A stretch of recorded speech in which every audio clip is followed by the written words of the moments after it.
Best friend, at welcome back na naman dito sa ating channel, panibagong vlog.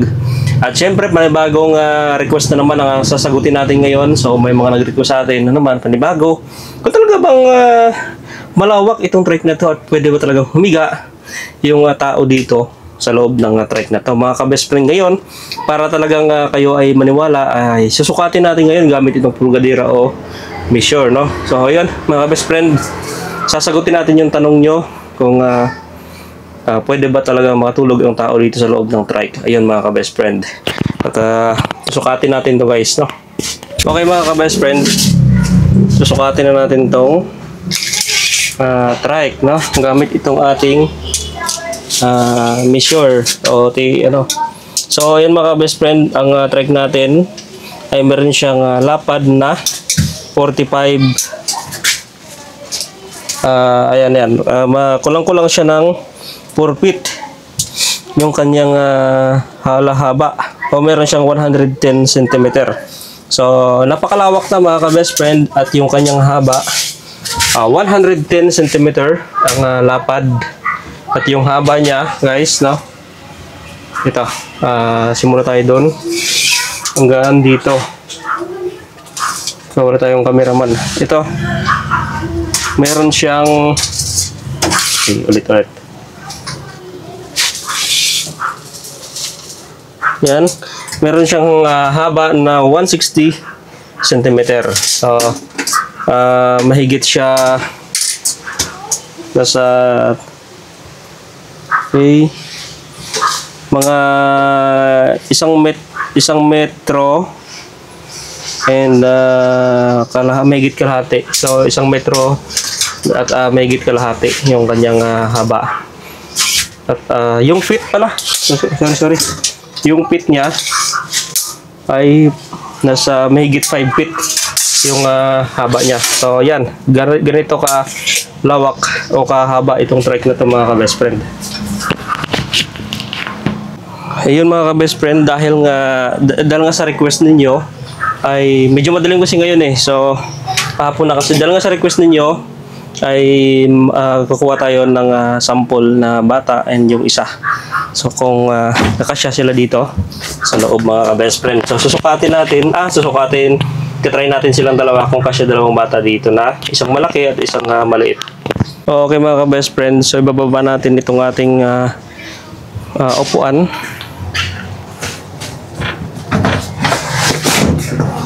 Ito, kailangan natin ito may baba para kumasya yung ating dalawang isasampol na hihiga, no? Okay.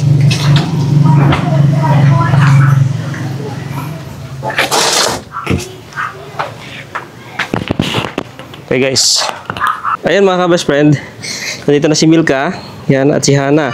Susubukan na natin dito sa loob kung kakasya sila dito sa loob ng chariot. Yeah. Hello, cute! Higaan tayo. Uy, tanggalin mo yung shoes mo. Oh, di ba? Walang ilo na po. Oh, di ba? Kasya silang dalawa. Higa tayo. Try nyo kung kasya kayong humiga dyan. Hi guys. Hi guys, kasya silang dalawa. Oh, di ba? Dito. Oh, kasya silang dalawa. Si Ate Hana. Higa ka na rin. Kasya si Ate Hana at si Ate Milka. Oh, sige nga. Sarap matulog. Oh, sarap matulog dyan kasi kulob. Yan, may konting siwang, may konting singaw lang sa gilid. Ayan oh. Kasyang silang dalawa, di ba? Ganyan kaganda ang trike. Ito yung maganda pang camping at pang travel. Wow! Okay, di ba? Oh, ano masasabi niyo sa inyong munting camper trike? Ano masasabi niyo? Maganda. Maganda ba matulog pag ganito? Oh. Walang lamok, di ba? Pag ganito? Ay, kasi may ganun. Oh, may ganito, mayroon siyang Papa! solda. Oh. Ako, Papa! Pwede mo isarado yung ano yun? Yes, ito. Para hindi pupunta yung lamok. Oh, hindi natin sisarado natin 'to. May sasabihin Yan. ako. Oh, ano sasabihin mo? Pag February na, magka-camping din ako. Oh, ano ang gamitin mong camping? Ganito rin. Tent. Tent din? Tent lang. Aba, maganda pag nag-camping. Wala sa school ko Hindi, dati. gagawa pa kami ng tent na na parang, Parang bahay. oo. Ayun, maganda yun. Gawin natin hama yung tent yung andun kahapon sa school ko. Oh, yun, magandang tent yun. Malaki yun eh. Ganda yung tent, yung pang grade 1. Pang grade 1, malaki. Sobrang laki yung Di ba kasya kayong dalawa? Luwag pa, di ba? Pwede ka rin Oh, naman. pwede maghiga dyan. Uy, Kuya Jan, lagyan mo dito ng parang, Isa pang... hindi. Ano? Lagyan mo ng kahoy dito, tapos Bakit? lagyan mo ng mga gamit. Oo, pwede. Ano, pwede na. Pagkain. Lagay ng pagkain, lagay ng gamit. Lagyan na lang. Kahoy lang. Oo. Tapos pwede rin si Milka ilagay dyan. Gamit ba ako? Pwede rin. Oh, di ba? Kasyang-kasya kayong dalawa, no? Luwag pa, no? Pero kailangan may electric fan. Oh, meron. Ayun, may electric fan dyan sa likod. Gumagana ba to? Oh, yes. May ilaw din dyan. Hindi ko lang pinandar. Ano nga? Ayun, sa ulo mo. Papa. Yan. Anda din mo Pandarin natin yung electric fan? Oh, talaga? Pantarin mo. Hindi, wala pang Ilagay wire. mo dito yung Tinanggal ko pa yung inverter. Papa, itanggal mo. Papa, Papa, Ano? pantarin mo. Maganda matulog dito. Walang lamok, tahimik. Oh, di ba? Kahit kung wala ng malakas, hindi ka mababasa. Ayan, oh. Fluorescent. Papa. Sorry. Wala pa siyang ano eh. Wala pa siyang inverter. Ay, Pantarin mo ulit ikpan dito. Huh? ay, sorry. Pandarin natin. Walang mumo dyan sa loob. Oh, di ba? Ganda-ganda. Walang mumo dyan. Ayoko matulog. Tsaka safe ka sa mumo dito. Hindi makakapasok mumo dyan, oh. Ayoko matulog. Hindi kaya sirain ng mumo yan. Oh, Kuya Jan, may sisilip sa'yo dito. Wala. Wala sisilip sa'yo dyan. May ilaw na kulay red din dyan. Parang mata ng ano, mumo din. Oh, takot din sila sa kapwan na mumo. Oh, tara na. Sapa na pa? Oh, baba na tayo. Para maglaro na kami, Papa. Oh, laro na tayo. Okay. Pero na Oh, ayan. Bye! Bye-bye. Oh, bye-bye na kayo. Bye-bye. Oh, bye-bye ka na rin. Bye-bye, guys. Ay, Papa. Ulit. Sabihin mo subscribe, Warren's Vlog. Subscribe, Waling Vlog. Oh, yan ang mga ka-best friend, di ba? Kasyang-kasya sila dito ang dalawa. At kasya dito, basta meron ditong, dito pa sa taas, sa gilid ng higaan, meron din na higaan, pati dito. Kasyang-kasya po dito humiga yung apat na adult, dalawang bata at dalawang adult. Kasya po dito sa loob. So, napakalawak talaga nitong area natin. At anytime, anywhere, pwede gawing comfort trike. Pwede gawing bahay tulugan. So, napakaganda talaga mga kabest friend. Pag meron kang ganito, bumagyo man, umuulan ng malakas, ay hindi ka mabasa dito sa loob. Ganito kaganda ang trike ng Rusi. Ito guys, sinarado na natin ng ating pintuan. Yan, pinakapintuan natin. Close na yan. And ito may rubber tayo dito, hindi ko lang lagay. Para yan sa flooring natin. Para pwede nang para hindi mabilis masira yung ating flooring. So, lagyan natin ng rubber. At yun, mga ka-best friend. At nagtatanong kung kasya ba yung dalawang bata, dalawang adult, kasyang-kasya po dito guys, no? Ito, pwede ba ito lagyan ng ano? Pwede ba ito lagyan ng higaan dito sa itong upuan na to. So, yan, thank you for watching mga ka-best friend. At may panibagong natutunan naman kayo sa ating vlog. At sa mga gustong mag-camping trike, ito yung pwedeng gamitin ninyo. Mas the best to dahil malawak. Malapad siya. Anytime, anywhere, kahit saan, kahit kailan ay pwede nyong dalhin to. Mga ka-best friend. So yun, thank you for watching mga ka-best friend. Thank you sa support ninyo sa ating channel.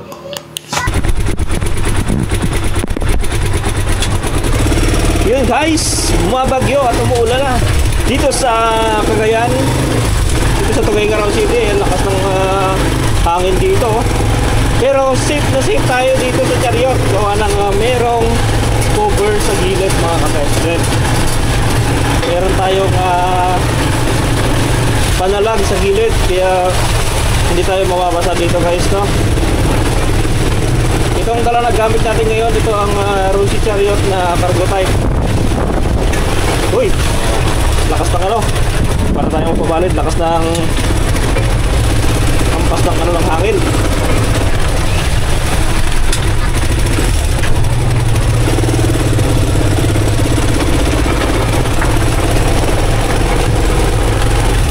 Safe na safe tayo guys.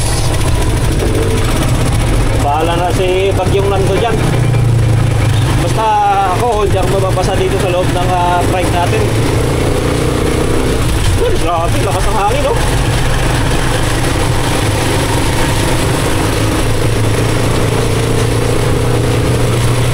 So, malapit na naman pupunta natin mga ka-best friends. Meron lang tayo ditong kukunin. Kuha lang tayo ng ating laundry, guys.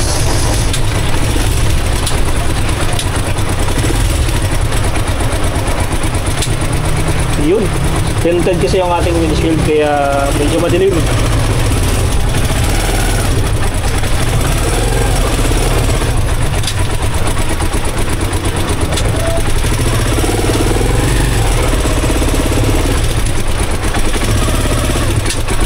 Okay, kunin na natin.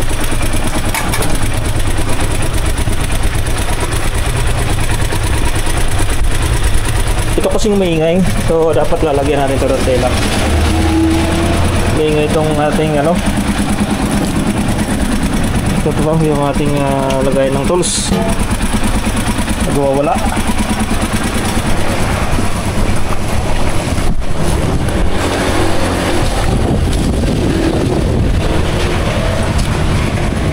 Ito po.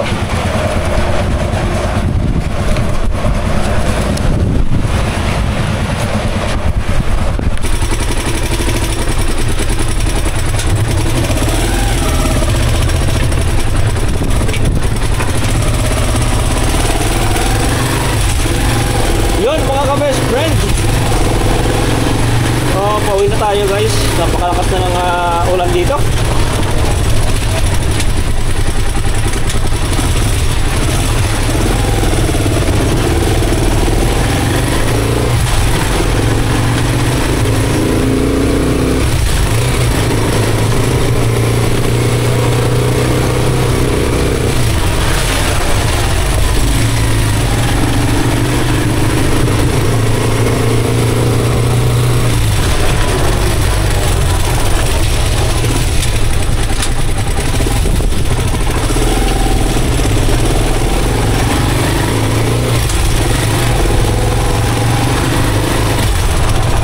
So pagkakulob lang guys, katulad nito, sirado talaga yung gilid natin, ay maingay lang yung makina dito sa loob. Maririnig lang natin yung lakas ng ingay ng makina dito kasi yung makina nandito rin sa atin sa harap, sa ilalim ng ating upuan.